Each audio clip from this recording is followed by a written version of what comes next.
Even Denny's is closing down restaurants under Kamalanomics. Man, Bidenomics, Kamalanomics, whatever you want to call this economy, it is terrible. It is hurting every single average American, working class American. This is happening because the places that where the middle class frequent, like places like Denny's and Red Lobster and Olive Garden, all these places, all these staples where middle class families go to take their family to eat, they're struggling, they're shutting down, they're closing, they're going into bankruptcy, all these things. This lets you know the economy is doing very, very bad. And then you have Kamala Harris going around talking about how she's going to fix the problem that she caused. Why would anyone vote for someone that caused these problems? I don't understand. I keep questioning that, but then I keep hearing from mostly the bourgeoisie and the actors and celebrities. They're saying we need to vote for her because she's black. We tried that before. We did that before. We did it under Obama and got absolutely nothing. Why would you continue to vote the same way? Why would you continue to do the same thing and get the same result? You know, that's the definition of insanity. It makes absolutely no sense. But we're going to talk about this. We're going to talk about the Denny's closure. But before we get started, go ahead and hit that like button. Share this out so we can get this information out there. Subscribe if you're not already a subscriber. And hit that alarm bell so you know when I'm putting out new stuff. Also, check out my link tree in the description. It has a link to my Patreon. That's where I talk about things that I can't talk about here. Also follow me on X where I post a bunch of news and information there as well.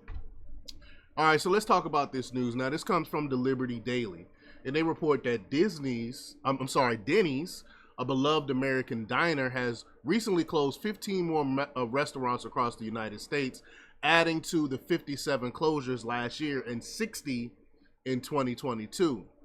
The chain has been grappling with the challenges posed by rising costs and falling sales.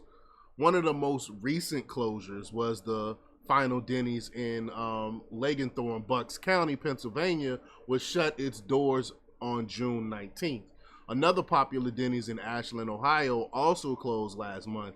These closures highlighted the ongoing struggles faced by the restaurant industry, particularly in the wake of 2 years of significant price increases. Now, leftists like to say, well, businesses close all the time.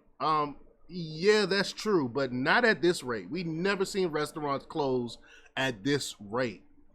But despite Denny's efforts to increase prices, its same-store sales were down 0.6% compared to the previous year.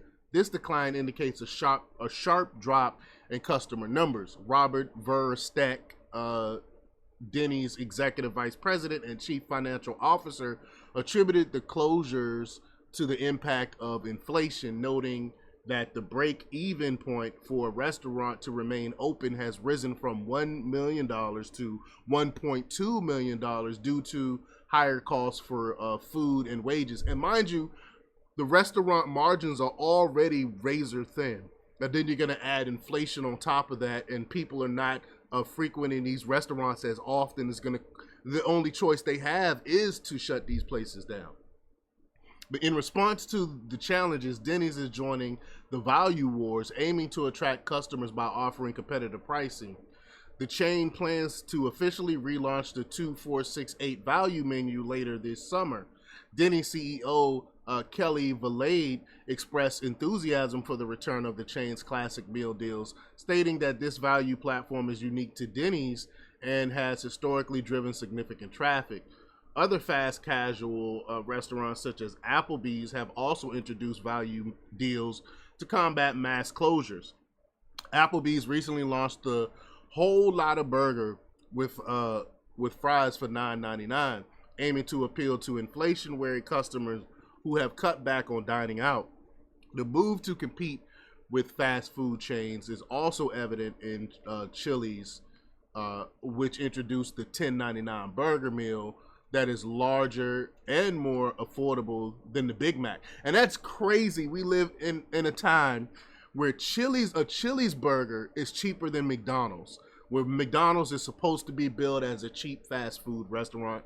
This is crazy. This, again, tells you how bad the economy really is. But as the restaurant industry continues to navigate the challenges posed by rising costs and challenging consumer behavior, it remains to be seen how Denny's and other chains will adapt to the evolving market conditions. I think, again, y'all know I say this time and time again. I've been saying this for over a year now. It's gonna get a lot worse before it gets any better. And then when if the feds decide to cut the rates in September, I think it's going to get a lot. This is the reason why the economy is so bad, is because of the interest rates cut. It's going to make inflation even worse when you cut interest rates. That's why they want to actually raise the rate, but they're getting politically pressured by this government to cut interest rates. And so that'll make things even worse. But y'all let me know what y'all think about this. Leave your comments down below. Like, share, subscribe, and check out jjthepsychotherapist.com for the latest in news. Until next time, peace.